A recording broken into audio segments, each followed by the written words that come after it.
Yes. Great. Total participant currently is 64. Pandey sir, just 1 minute. Yeah. Yes, sir. Please start. We are live now. Good evening, everyone.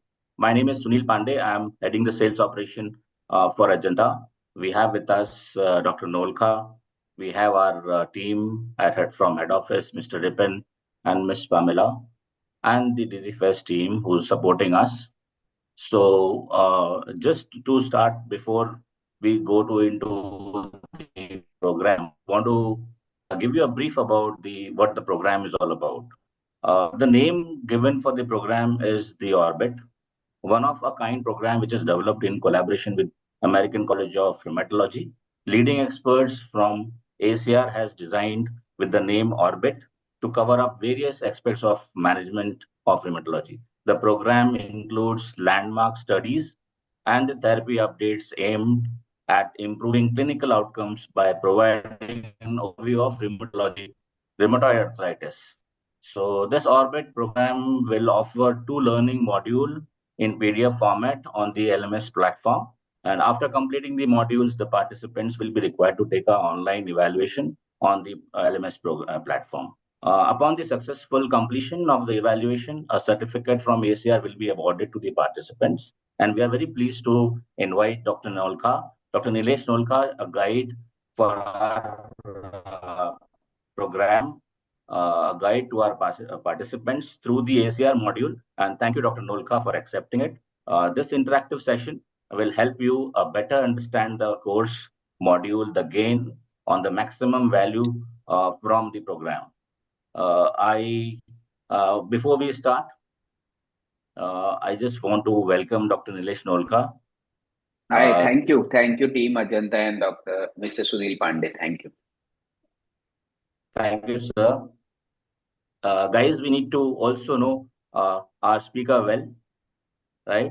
So before the topic for the program is synopsis of pathophysiology and diagnosis of rheumatoid arthritis.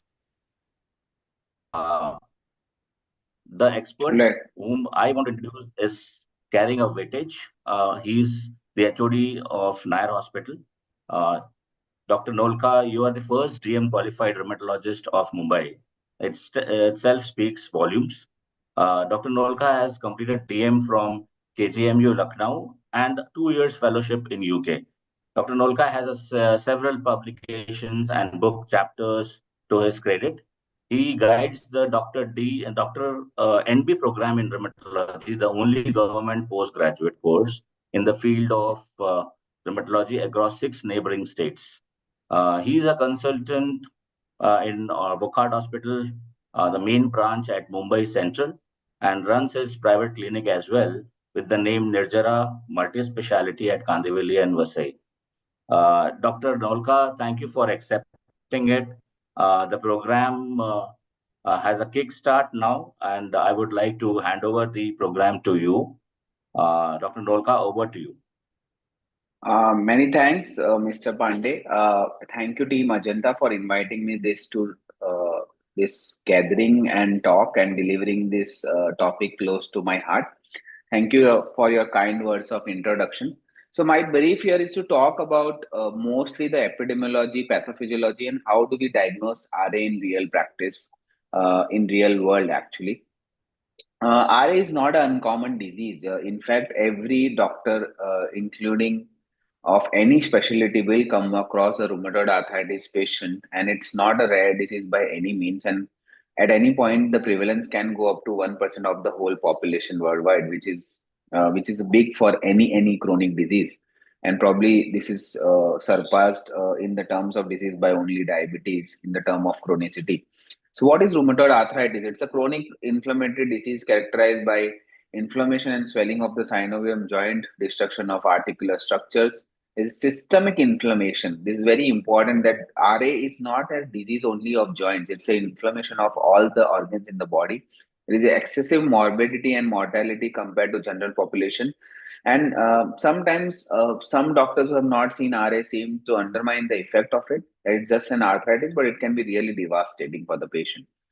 So if you see, there are a lot of issues. There is articular disease, there is psychosocial aspect, then there are comorbidities like cardiovascular disease, osteoporosis, lung diseases. Patient may have other comorbidities, and all these are interrelated to each other because a lot of pain can lead to a lot of psychological effects. A lot of pain and a lot of inflammation can lead to other problems like cardiovascular disease, and all these are interconnected because if you are depressed, you will lead to less physical activity, which again will increase your comorbidity. So there's a lot of interlinkage between how these pathways operate.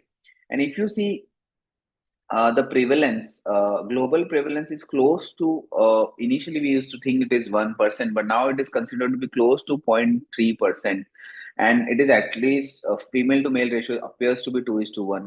There is some heritable component. That is, there is a component where there is some autoimmune disease in your family, maybe something even like hypothyroidism, and you will have 60% chances that that heritability will continue. It does not mean that if you have RA, your progeny will have 60% chances of RA. It just means that when you have an RA, the 60% component is attributed to genes and 40% is due to environmental factors. So it is difficult for some people to understand the this concept, but don't worry. If you have RA in one person, that does not mean the family member will have RA for sure. There are genetic factors like HLA alleles, like some shared genes, some gene environmental interactions, which triggers rheumatoid arthritis. Probably the hormonal influences play a role. That's why the females have more risk. Smoking definitely increases the risk. We do feel that all patients who are susceptible to rheumatoid arthritis have some point of second trigger. So it's similar to cancer that you are carrying a gene and something happens like a second trigger. Maybe it's a virus, maybe it's an infection of some other sort, maybe it's some bacterial products which triggers RA. And probably there is some involvement of molecular mimicry, a term which you hear again and again when it comes to pathophysiology of these particular cells. There is adjuvant effect of pathogens, and there is bystander activation of autoreactive cells. So when it comes to and the whole pathophysiology, there is your genetic factor, which is a component, followed by your environmental trigger, which leads to autoantibody production and autoactivation, which leads to inflammation, which leads to joint destruction. So this is how we simplify the pathway, though in real life it may be much more complex. You have a contribution of something called cell-mediated immunity, that is the T cells, and then you have a mediation with something called the humoral immunity, that is the B cells. So when you have innate immunity, you have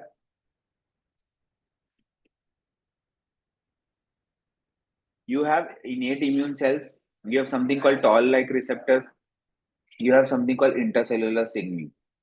And when these pathways get activated, you have some fibroblasts like synovites in your joints which proliferate. They become pathogenic. They are actually normal resident mediators and they become pathogenic to induce inflammation. How it happens has a lot of molecular pathways which are defined. This helps us to decide what treatment to give this to patient. You have various parameters like counting your joints, using a calculator called SDAI or CDAI, which is basically disease activity scoring. When you do -28 scoring, it's basically meant for disease activity score. You have to evaluate 28 joints for swelling and tenderness.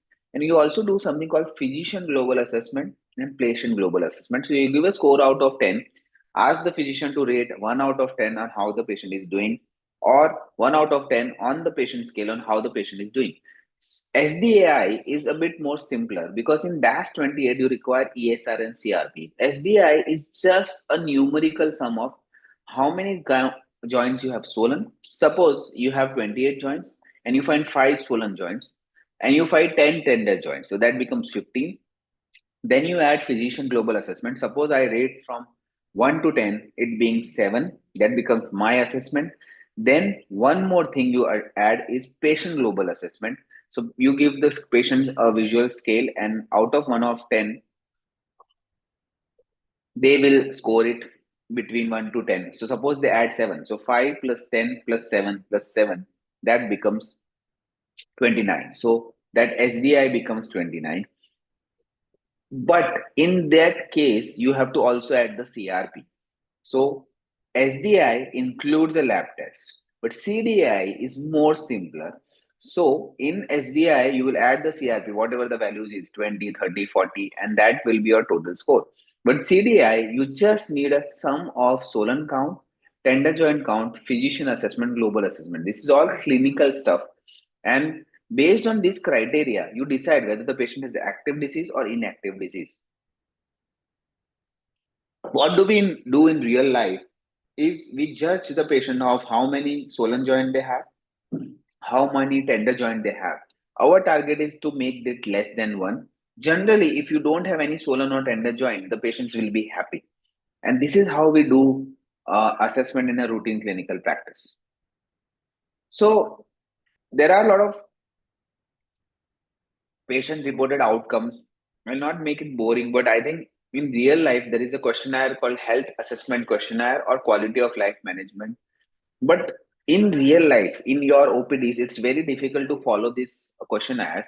However, when you're reviewing a literature, you have to be aware of these particular parameters because this will keep on coming in various trials on what is the quality of life. Okay, you have given three drugs to the patient. Okay, you have made the joints counts lesser, but is the patient really happy? Is the patient functional? That is what matters in real life. And this is how patient reported outcomes are important in that sense. So there are remission criteria based on ACR ULR criteria. So the simplest remission criteria I can think of is you have no swollen joint count, you have no tender joint count, you have a CRP of less than 1, and the patient global assessment scale of less than 1 out of the 10. It's very difficult to achieve this in an RA patient because many of these patients may have osteoarthritis or fibromyalgia and they may not give you a score of 1. But this is what you need. You need patients who say, Sir, I have no pain, I have no problem, I'm absolutely happy. It's very, very uncommon to find that patient in RA clinics, but we do get these kind of patients if they are regularly treated well at the start of the disease when they don't develop deformities. And these kind of results are now achievable with current line of drugs. Similarly, do understand that when we started with RA treatment, we were okay with swollen joint count, we were okay with tender joint count. We did not want the patient to have pain. Now that era has gone. We don't want deformities. We don't want swollen joint. Similarly, in SDI or CDI definitions, which are initially counted upon, you need score of less than 3.3 to call it remission. Now the real world remission rates are very, very few, close to only 10 to 14% at best. And this is there is a reason for this. You may say, oh, with so much advanced therapy, you are having very few remission rates. But do understand, these remission criteria are very, very strict. So even if the patient who has RA with secondary OA of the knee joint will not be happy, and they will give a patient global assessment of maybe 5 or 6, and you will not have technically achieved the remission. So the strict remission criteria makes the remission rate appears to be lesser, but in real life we do get remission rates which are practical in real life. For example, no swollen joint, no tender joint count, and patient being reasonably happy in almost 40 to 50% of patients. But to have a strict remission criteria as per the defined criteria, it will be very difficult in the trials. So that's fine. When we translate to around 10% remission rate by strict criteria in trials, that actually translates to a very good number of remission in actual life. The another problem in remission rate is, suppose if the patient is in remission for 6 months and suddenly they flare for a day or two, they will be still considered out of remission. So it's difficult to judge remission, and just saying that the remission rates are still very low in RA is a wrong statement. The therapies are extremely good. The patients are generally in remission for a long period of time. They can have intermittent flares, and this is what we want for our patients. We want long-term remissions. We want them to avoid flares. We want them to have complete control of inflammation. We don't want further damage of the joints. When we are assessing the patient may count damaged joint pain as also as active pain. We have to counsel that that is not the case, and we have to make sure that there is no new joint deformity. And less than 3% of patients can last for more than 2 years of persistent remission. The reason being is RA is a very, very chronic disease with lot of flares. And our holy grail will be if we can achieve permanent remission, which is very, very difficult. I tell all my patients jokingly, it's a very, very loyal illness. And one of my patients says it's not rheumatoid arthritis, it's romantic arthritis because it doesn't leave you. And unfortunately, that is the truth behind the story. So there is a lot of disease burden or joint damage. Many people feel that while treating RA, you should just control the pain. It's wrong. You have to have a patient with no joint swelling. I'll give you a context. We saw a patient today who has traveled from Bahrain. She was given methotrexate by a rheumatologist, 20 milligram, but she had a persistently swollen knee and she was advised on knee replacement. So we looked at it and I asked her, yes, you have a bad knee, but your knee is inflamed. So if we take care of the inflammation, maybe you can tide over the crisis. And she was not very keen on replacement because she was due in retiring in 1.5 years. And she felt that if we can tide over the crisis, she may come back to India and then think of a replacement. So what we did, we just escalated her therapy to an anti-TNF agent, and we injected her knee with an intra-articular steroid, and her knee has become silent by 90%. So whenever you are assessing a joint, you have to assess both the damage and inflammation. RA causes a lot of damage even if one single joint is swollen.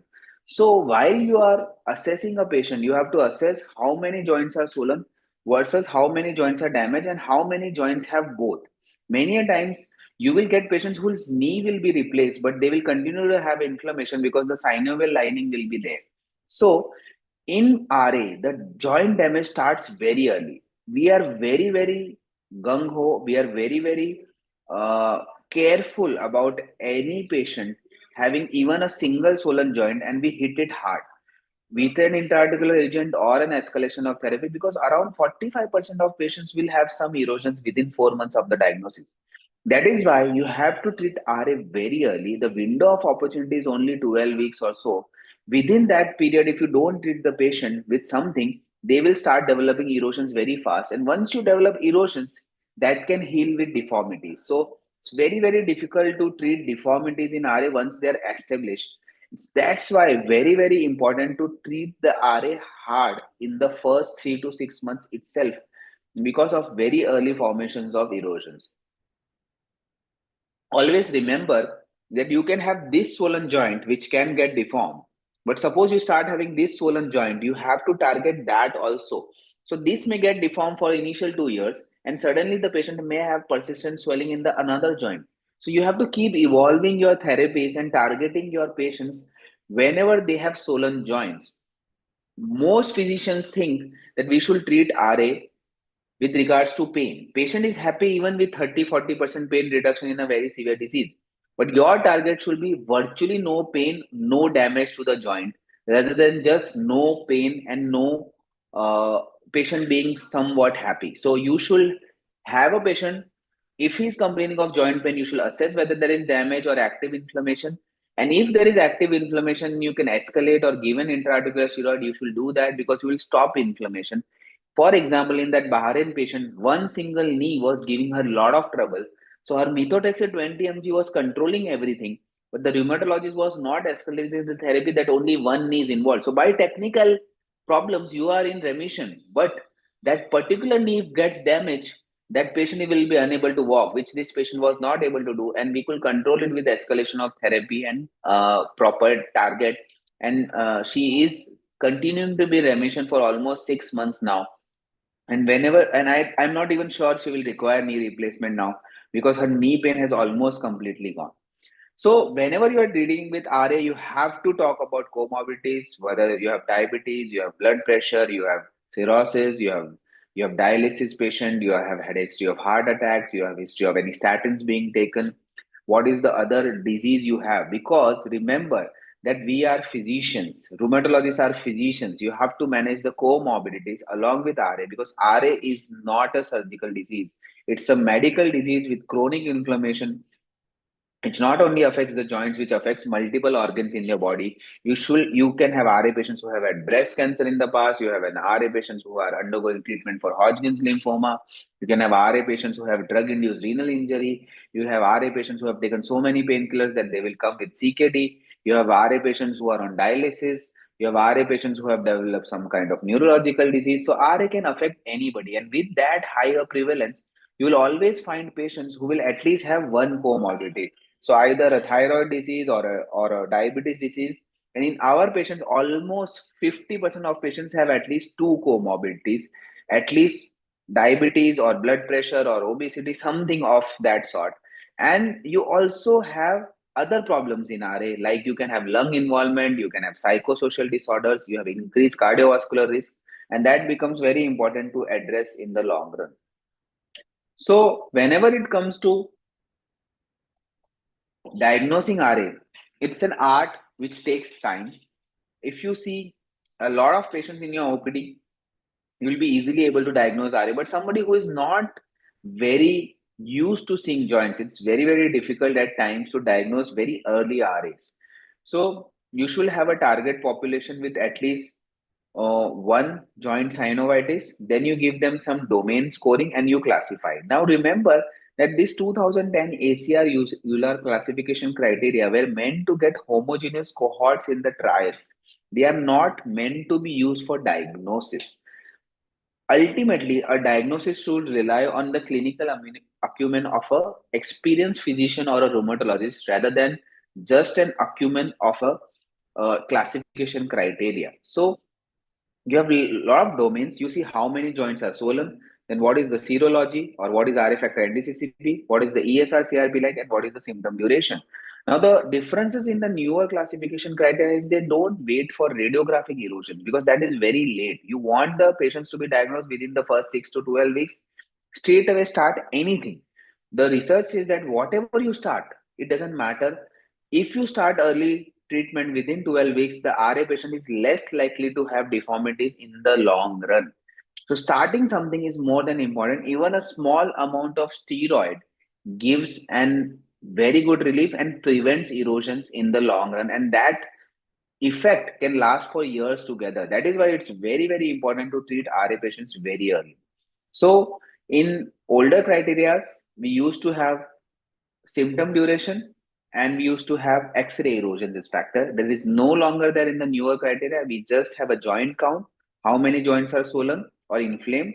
We have a RA factor NTCCP level, and we have a low score for less than 3 times the normal limit. For example, if you have an RA factor of upper limit of 12 and you have got 24, that is 2 times the upper limit of normal. And if you have an RA factor of 12 and it's 80, it is 7 times the upper limit of normal. So low positivity is less than 3 times the upper limit of normal, and high positivity is greater than 3 times the upper limit. Why do you do that? Because when you have low titer RA factor and low titer NTCCP, it can come positive in many normal people also. So this is how you are thinking when you are applying in real world on how to diagnose the RA patients. And then based on this scoring, you can give a score. And if it is 6 out of 10, you can say that the patient is RA. But remember, in real life, we are not using this criteria. In real life, what we see, what is the symptoms, how is the symptoms evolved, does the patient have RA factor anti-CCP positivity, and whether there are acute inflammation reactions. Now, even without RA factor and anti-CCP, you can diagnose somebody as seronegative RA. But suppose if you don't use your clinical acumen and you see a patient with chikungunya 5 days after the chikungunya, you can label them as RA.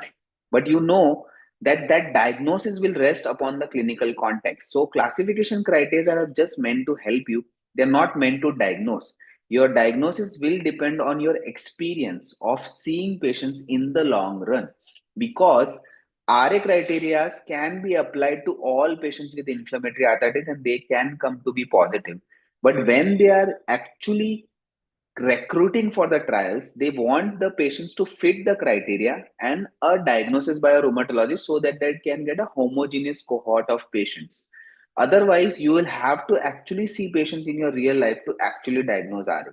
This is the problem why many patients or many doctors actually misdiagnose people based on just RA factor alone to have RA or not have RA, which are both wrong.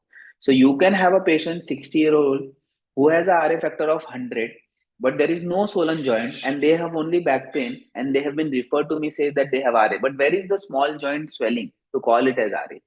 Similarly, you can have a patient of chikungunya who has 10 swollen joints, who comes to me, who has high ASR, who has high CRP, who has multiple swollen joints, who may get a score of 6 out of 10.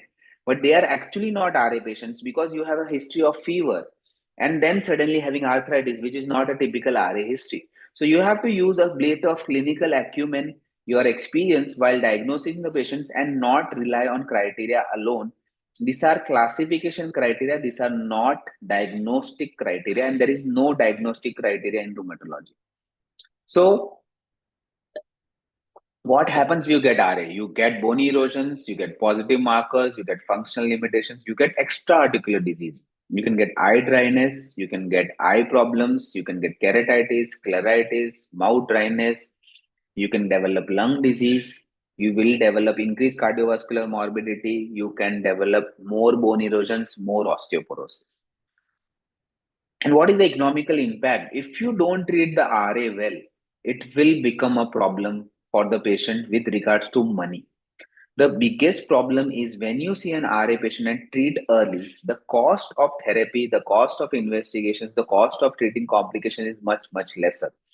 But if you don't treat RA properly, they will develop into more deformities. They will require more cardiovascular interventions. They will require more osteoporosis treatment.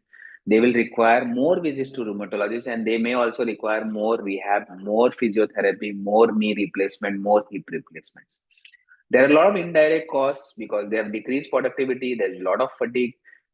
There is caregiver burden. There is loss or reduction of employment. It's a big, big, big problem. Today, we saw an engineer who is so scared about taking modern medicine because he wants to take alternative therapy and he has lost 30 kgs. His whole family is devastated and he has lost his job. He was a brilliant engineer, but he's now being supported by his in-laws because he's not able to function because of his RA.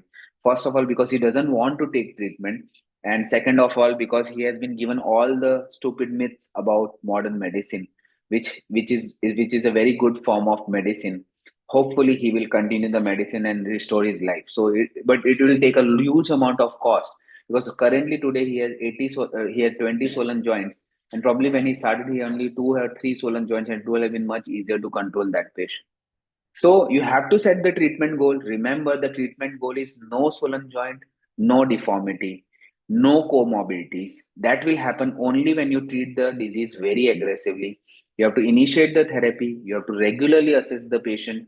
You have to give SOS medications. You have to tell them that if you have acute inflammation, you take it for 1 or 2 days. But you have persistent inflammation of any joint, you come to us. We will try to escalate the therapy or treat that particular joint, and you have to modify the treatment to adjust that goal, and you have to keep on modifying. It's like a radio transistor. Thoda बढ़ गया, you increase it. Thoda घट गया, you decrease it, increase it, decrease it, increase it, decrease it. In real life, if you treat it well with the current lot of medications, most patients don't need to increase or decrease it very frequently. There are obviously difficult ones. You have biologics, you have drugs like Igoritimod in India, you have many other armamentarium which can actually help you to control these patients very nicely. So, key takeaways: it's a complex etiology, systemic disease. You need an early diagnosis and you need a standardized assessment. Now, always remember, how do you assess the joint? That is the most difficult part because many people cannot identify what is a swollen joint, and that is why you have to properly handhold, properly understand on how do you examine these patients, and then take your call from there.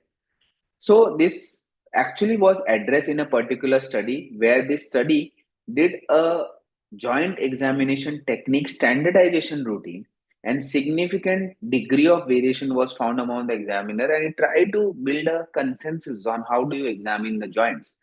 So the objective of this UCLA study was to recommend standardized joint examination techniques based on this consensus building statement. And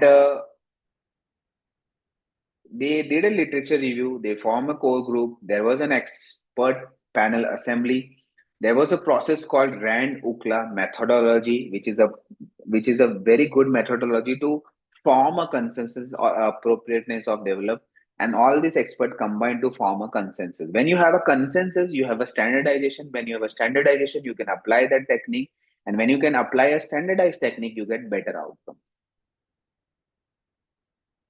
So this, I will not go into why this statistical method is very good. It will be out of my realm to talk about it. But I will just go how this literature review process was done. They had included only 6 references, because when they did a literature survey, a huge amount of study came into the fore.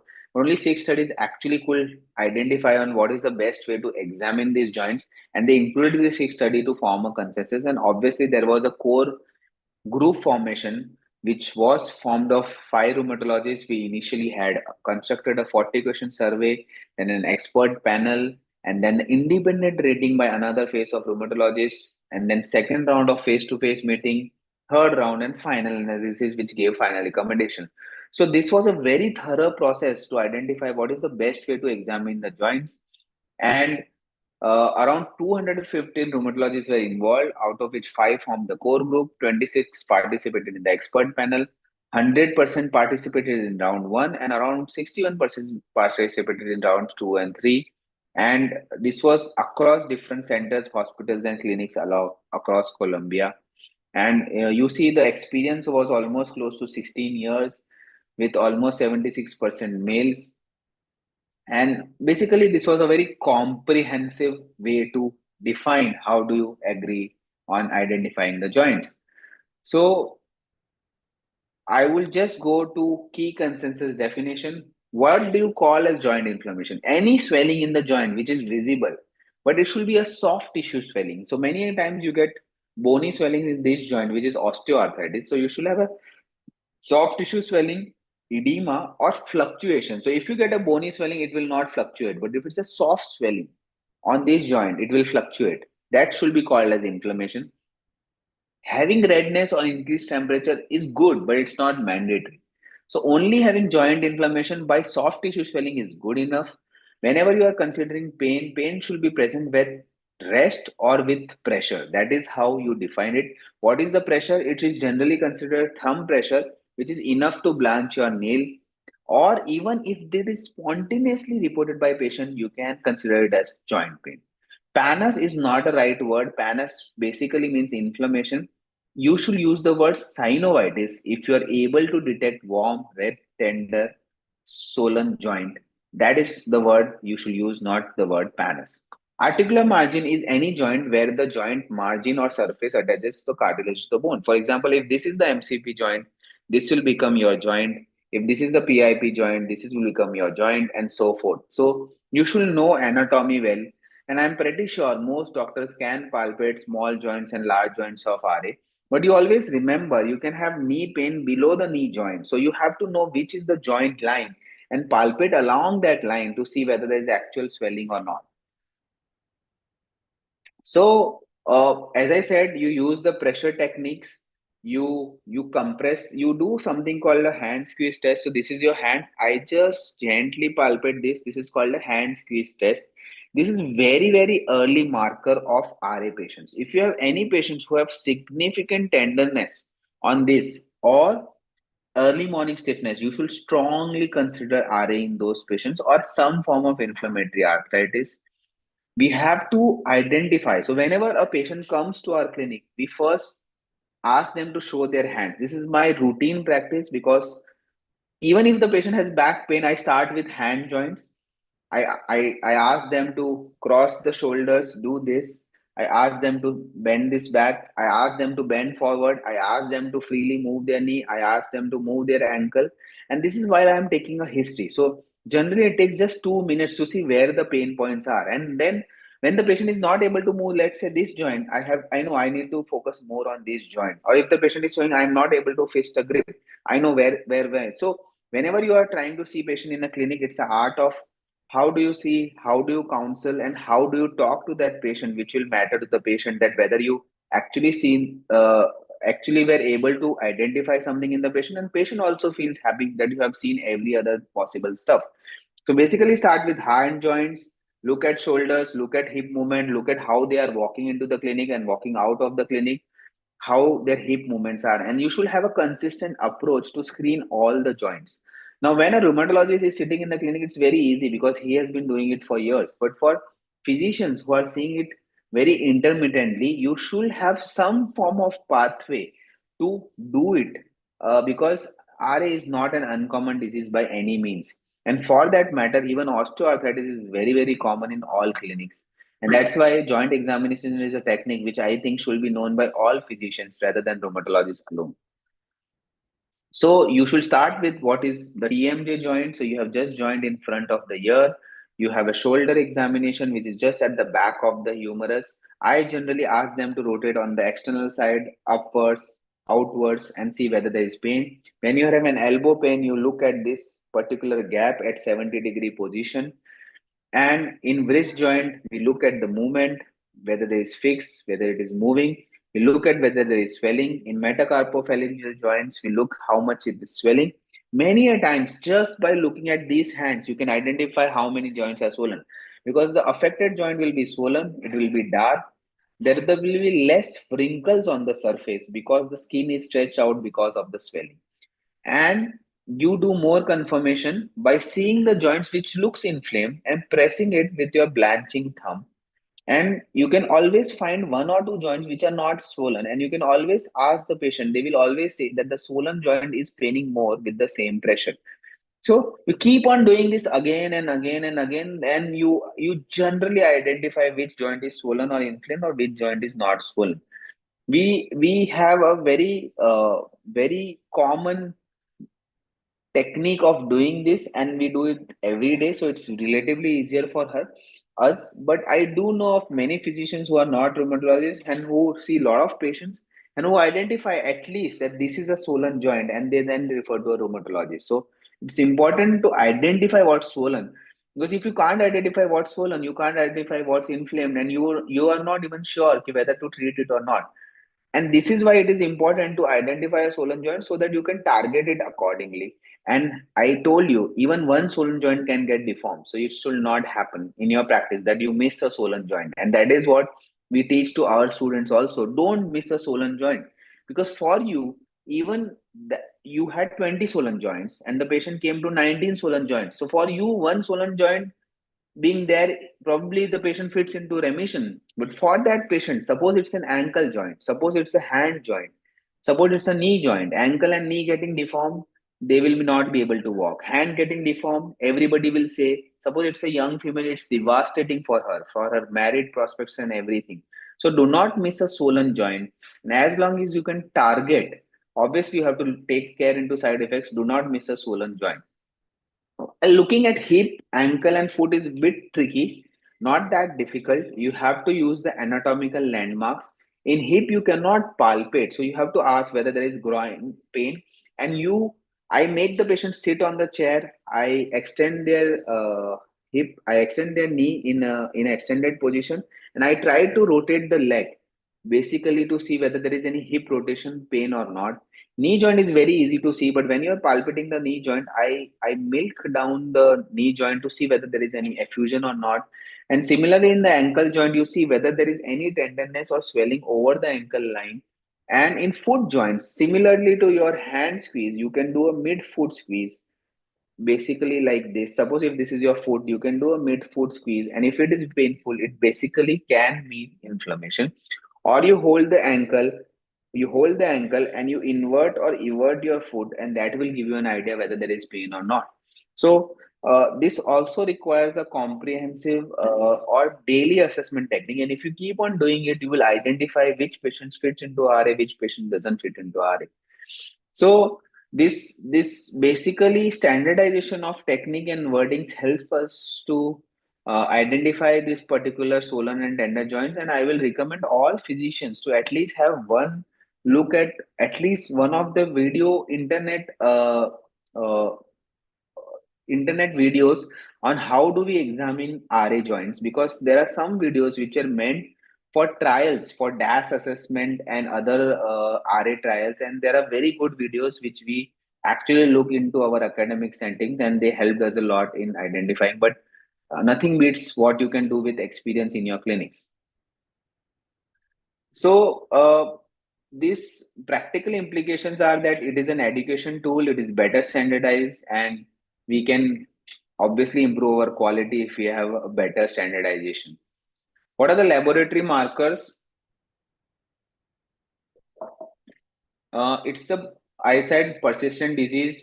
A lot of patients have seronegative tests, varying progression rates. So you should have some diagnostic markers. You have challenged that there is no diagnostic criteria, there is a classification criteria. And the problem is many patients remain seronegative. There are some imaging solutions which you can use, but sometimes they're not routinely available in our practice.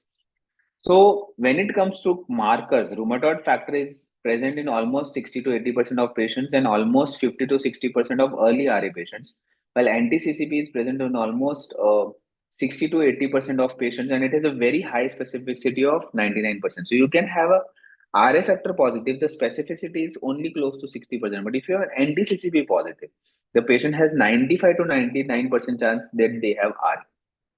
Still not 100%. We have patients who have anti-CCP of 6, 12, 15, 20, 30, where we don't think they have RA.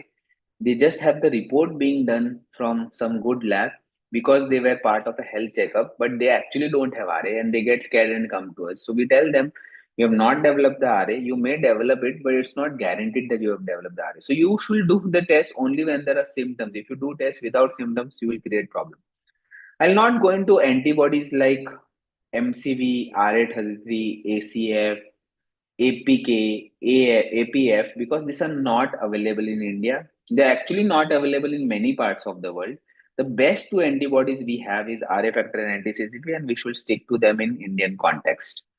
There are first generation ACPA, anti-CCP, second or third generation. We usually have second or third generation now called anti-CCP2, which has probably a better sensitive rate, and we should not worry about which anti-CCP we are using because most labs are using the newer anti-CCP lab testing. And what is the prognostication? If you have very high RA factor and very high anti-CCP, these patients have more erosions, more severe association with smoking, more severe association with exposure to pollution, and more severe aggressive disease. And we should be very careful in treating aggressively this disease. Though in our practice, most of the time, we see that what time the patient comes is more important than what levels of antibodies the patient comes with. Of more often than not, if many joints are swollen, then we consider the patient aggressive, because sometimes patient come with only one swollen joint and with a very high anti-CCP report. But we do tell the patient that if your reports are very strongly positive, you are likely to have the very aggressive disease, and that's why you should control it very nicely. Now, there are novel markers like anti-carb and others, but I don't think that is relevant to the topic. Ultrasound is a very, very good technique. If we are not sure, we see some patients with hand pain. What we do is we do a good ultrasound, which is called musculoskeletal ultrasound. We have very few people in major cities who can do a good musculoskeletal ultrasound, but it is very widely used in countries like US or UK or even Arabic countries where they are trained from US, UK. And I am also trained in musculoskeletal USG on a good USG, because doing an MRI is cumbersome and costly and patient has to go into a machine. USG is very easy. You just put a probe here. You can see everybody of you has done some abdominal or some sort of USG in your life. It is not very difficult to do. It's very patient friendly, but it is observer dependent. It depends on what is present in between the ears, and that is why the observer has to be very good. We unfortunately don't have very skilled observers in USG, but even a decent sonographer can actually detect the erosions, the synovial hypertrophy, and you get this very beautiful power Doppler signals, which suggest that there is a lot of inflammation or blood vessels in the joints, and which can detect that there is inflammation. So you get a synovial hyperemia, you get synovial hypertrophy, you get tendon synovitis, and you get this very red, fiery power Doppler signals, which shows that the joint is active.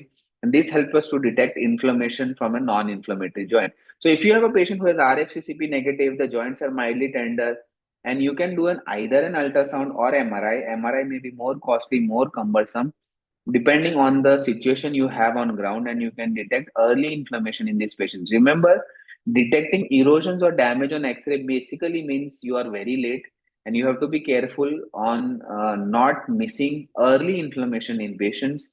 You have patients with preclinical RA, you have patients who don't have any form of definition with only one or two swollen joints. You can have patients who have seronegative RA where the RFCCP is negative, but all the PIP and MCPs are inflamed. Or you can have a patient with established RA where everything is very crystal clear and they have already developed deformities. And in those cases, ultrasound may help to see whether there is any active disease or not. Because suppose if you have a deformed joint, to see whether there is inflammation or not, it is sometimes difficult. So you can use ultrasound to see whether there is any power Doppler signal, and that can help you to diagnose whether there is an active joint or not if the patient is complaining of pain. Many times what happens, we send the patient for sonography and they actually detect fracture on USG or stress fracture or actually some other pathology where we were thinking that the joint is inflamed. So how do you go to diagnose? You do a clinical assessment, you do a swollen joint examination, you do an RA factor index, CCP, ESR, CRP, you look for anemia of chronic disease. You may have facility for advanced biomarker in seronegative cases, but that is still not available in India. You use an ultrasound or an MRI or an X-ray to further help your diagnosis. X-ray is very late in the disease, but ultrasound MRI can pick up early. Compared to vis-a-vis US and UK, we have very fast turnovers of MRI. So that is one advantage. Though it is relatively costly for our population, it is still much cheaper than US UK cohort that to get an MRI in India, and it gives much more detailed information than USG. So if you don't have an MSK USG person, doing an MRI is not a bad option to detect inflammation. It will definitely detect inflammation better than the sonographer. But sonography is more easy doing technique. But India is slightly different when it comes to sonography versus MRI. And for us, many a times doing an MRI is much easier than doing a sonography by a MSK radiologist. So what is the benefit? You treat early, you hit hard, you will not get damage, you will get better outcomes in the future, and that is what we want. Challenges: we have seronegative cases, we have heterogeneous cases, we have early disease, we have established disease, and we have resource limitations, especially in a country like India. The majority of our patients probably cannot afford a chronic therapy, even of sulfasalazine or hydroxychloroquine or methotrexate because of cost, and they tend to either leave the therapy and there is a cost involved of actually seeing the patients again and again, the fees of the rheumatologist, the travel expenses, and even cost of investigation. So it is very, very difficult for many of our patients. We do have a lot of future directions coming, but I think for us, the challenge in India remains that we diagnose these cases, we treat these cases. For us, many a times, many diagnostic capabilities like MRI is more easily available compared to Western countries. But the biggest problem remains awareness. And that is what this platform is doing. And we thank Ajanta for the same. So, conclusion: the diagnosis of RA depends on a lot of things, but particularly in early seronegative stages, you may require an expanded panel, which is still not very exactly available in India. You may use a high resolution ultrasound if you have a good MSK radiologist, or you may use something like an MRI, and you have to take your clinical picture into consideration. Even if I don't have investigations, even if I don't have uh, the sonography or MRI, I always have my brain to assess, or I always tell the patient that you can come back in 1 month. We'll just give you an NSAID and see whether you're evolving into synovitis or not. And what are the differential diagnoses? There are a lot of differential diagnoses, but when you are uh, talking of rheumatoid arthritis, you have to see what is the context. And I told you that depending on the context, whether the patient has post fever sudden arthritis, which can be chikungunya, whether the patient has psoriasis, which can make the diagnosis of psoriatic arthritis, whether the patient has inflammatory back pain, which can make the diagnosis of ankylosing spondylitis, whether the patient has malar lash, hair loss, persistent fever, pleuritis, which can make a diagnosis of lupus. So it's very important on how to diagnose, but that comes with clinical acumen and seeing patients. I'm not sure what the gathering here contains, but I assume that if there are physicians, they will have come across patients of lupus, patients of rheumatoid arthritis, patients of psoriatic arthritis, and you know that they are different phenotypically. But sometimes when they have only arthritis, it's still very difficult, and you may have to use something like a serology. Now, what is seronegative arthritis? Though you have a patient who has typical RA like joints, but they have RA factor anti-CCP negative, do remember that many of these can be lupuses, and you have to rule out those particular disease before calling it serology and before calling it seronegative arthritis. What is the differential diagnosis? Osteoarthritis. You can have something called trigger finger. So you have thyroid patients who develop very uh, clicking or joint which triggers, basically a finger which triggers like a trigger of a gun, and that is called stenosing tenosynovitis or a trigger finger. You can have carpal tunnel syndrome, which can lead to a lot of hand pain. You can have hypermobility. You can have fibromyalgia. In fact, there are 1,000 differences when it comes to joint pain, but these are the most common differentials you will come across in routine practice, which will clash with your RA. Today, I had a patient who wanted to show me that my mom has developed deformities and she's RA patient. She needs to start treatment very early. Please see me. I saw her.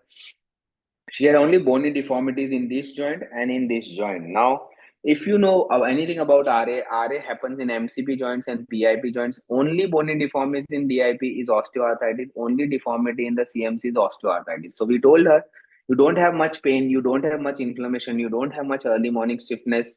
Even her RA factor was somewhat borderline, so she had osteoarthritis. So you should know what is the difference between these common diseases.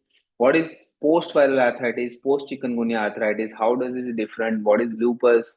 What is Sjogren's disease? And you have to be very careful of making this diagnosis. Yesterday, we had a patient who said, I had one single episode in MCP joint, so I had gout. No, you cannot have gout which starts from hand. Your gout starts in foot. So you should have some basic knowledge if you want to see rheumatology in your clinical practice. There can be obviously post diarrhea or post urine infection arthritis or a very severe IBD associated arthritis, which can all look like rheumatoid. So many of our patients of AS, they said कि मेरे को एक बार rheumatoid हुआ था, which is actually wrong because they actually had back pain, very different type of arthritis, and they had HLA-B27 positivity. But patients always consider, every patient going into rheumatology clinic thinks that they have rheumatoid arthritis, and you have to try to diagnose and give an answer to that particular patient. So basically, when it comes to osteo versus RA, you have metacarpophalangeal involvement, PIP involvement, the RA, while in osteoarthritis, I said you have DIP, bony swellings, and you have CMC involvement, which is very important. And obviously, RA patients may have RA factor positivity, anti-CCP, and elevated ESR and CRP, and osteo will have all this negative. But remember that in real life, you don't get black and white. You will always get a gray. So you will get some patients who have OA-like picture, but RA factor positivity. That's where your clinical acumen will come into picture. And as I said, hypermobility syndrome, carpal tunnel symptoms, and trigger finger will always be a differential. If you have a diabetic patient whose one finger is getting stuck, that is not RA, that is probably a trigger finger. And a lot of our patients have a lot of pain everywhere, which is labeled as RA. But if you have no documented joint inflammation, if you have no joint inflammation, if you have pain in the trigger points where there is no joint, then it is probably not RA. So you have to suspect RA, you have to confirm synovitis. Most important, you have to show that there was a joint inflammation to call it RA. You have to apply some criteria, though they are not diagnostic, and you have to use your radiology and clinical acumen along with blood testing to call it as RA.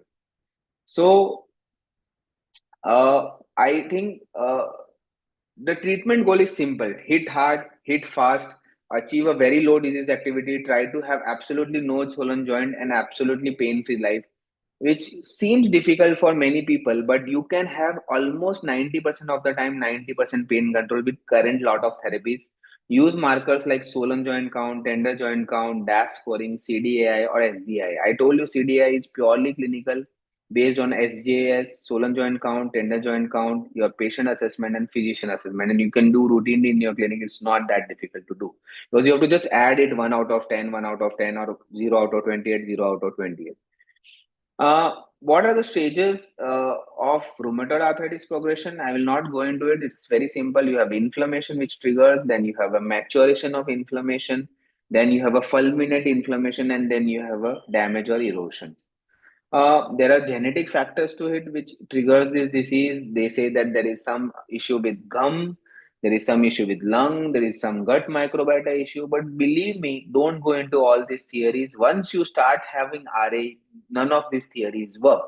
Only thing, this pathophysiology helps you to find targets of diseases. So I tell all my RA patients relatives that don't fear that you will have RA. Try to have a good healthy lifestyle, try to avoid pollution if possible, try to meditate, try to exercise, try to have a good oral hygiene, try to have good dietary omega-3 fatty acids, and you may not have RA. Otherwise, there is nothing in your control to prevent RA if God is going to give you it. You just help, you just let us know if you have symptoms and we will try to control it. uh, I think we have discussed on how this progression of the disease happens earlier, but the systemic consequences are devastating. You can have neurological effects, cardiovascular effects, respiratory lung fibrosis, and you can obviously have Sjogren's disease, which causes severe dry eye, severe dry mouth. Very, very difficult for patients to live with that. You can have really lot of muscle wasting, and you can have a lot of cancers, increase incidence, though the incidence is very increased minimally, but patients do read on internet and get problematic. What are our therapies? So very simple chart, but the art is how to use them. So when to use methotrexate, when to use leflunomide, sulfasalazine, hydroxychloroquine is still an art. You have to practice it again and again, then only you will get better. Generally, we start with methotrexate. It is our D drug, the best drug, the drug which gives you maximum remission rates alone. If you're not sure, you can add a low dose steroid, you can add another DMARD like sulfasalazine. We don't usually use three DMARDs in one go. If my patient is not getting control in first two DMARDs, I will straight away move to a targeted drug like Janus kinase inhibitors or a biologic. In India, we have one more drug called igaritimod, which is approved in Japan and now available in India with a good trial and which shows good data efficacy as a conventional drug. But if two or three drugs of conventional are failing, you should think of adding one of these to help your patients out. Remember, the target is complete remission and you don't want any swollen joint. So, methotrexate, leflunomide, sulfasalazine, hydroxychloroquine, they have a lot of mechanisms. Basically, they help to control inflammation.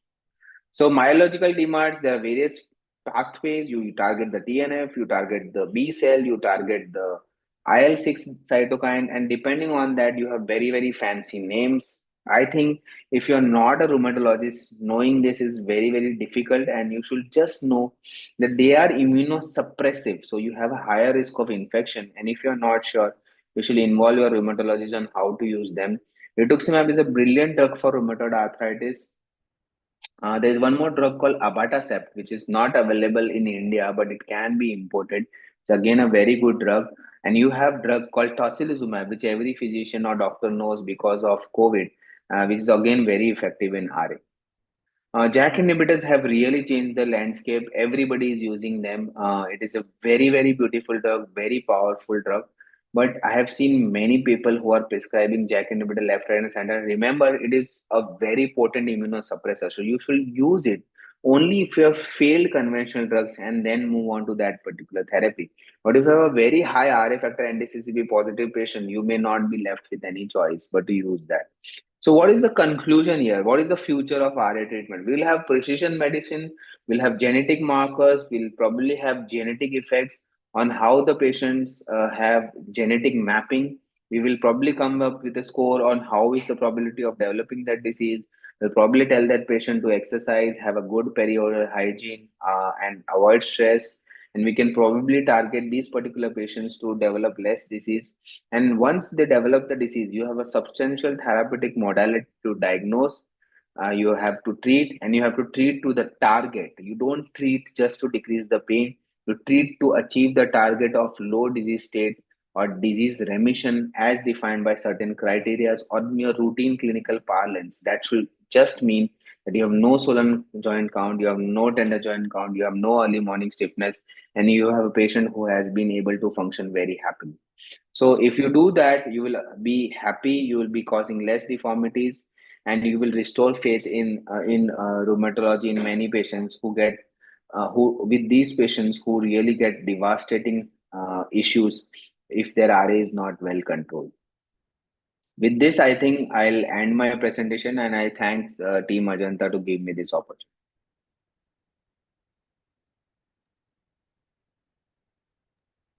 Thank you, sir, for a wonderful program. Before we close, we should take the questions also. Ripon, there are some questions coming. I think so. We can see here there are questions posted by Ripon, which I told Oh him to yes, yeah, I compile. will go. So the Yeah, prognostic value of NDCCP is very simple. It is a very high titer antibody can lead to very significant erosive disease. I did discuss it. NDCCP is very specific for RA, but many a times you will develop RA and SLE combination in which NDCCP can be positive. But generally, if the NDCCP is positive, patient is likely to be RA and not develop SLE. Large joint is very commonly involved in RA, but only if the large joint is involved and there is no small joint involvement, you have to suspect whether you are suspecting something like AS. Occipital pain in RA patient is very common because there's a lot of neck pain, but there is a sign of an active joint called C1, C2 joint. So if you have a lot of neck pain, early morning stiffness in RA patients, you have to think of stepping up the inflammatory therapy. When you have an acute flare of RA, I always judge whether the patient is diabetic or anything else, and we give a very small dose of NSAID or steroid. So we all our patients have a very small dose of NSAIDs like naproxen or whatever polmacoxib or whatever you are using, and we tell them to use it sparingly during acute flare. And if they have a very severe acute flare, I tell if you have a very severe flare, you can take something like prednisolone 5 mg thrice a day for 3 days and stop it. There is no need to give a tapering course of steroids in every flare of rheumatoid arthritis. Some flare will last only 2 to 3 days, and you can give a short 2 to 3 course, and that will be it. I think that's it about the answers. right. Great. Ripon, do we have some more or it's over? Ripon? Sir, we have 10 questions I have posted here. So Okay. these are that. That's all, no? Yes, sir. Okay. Great.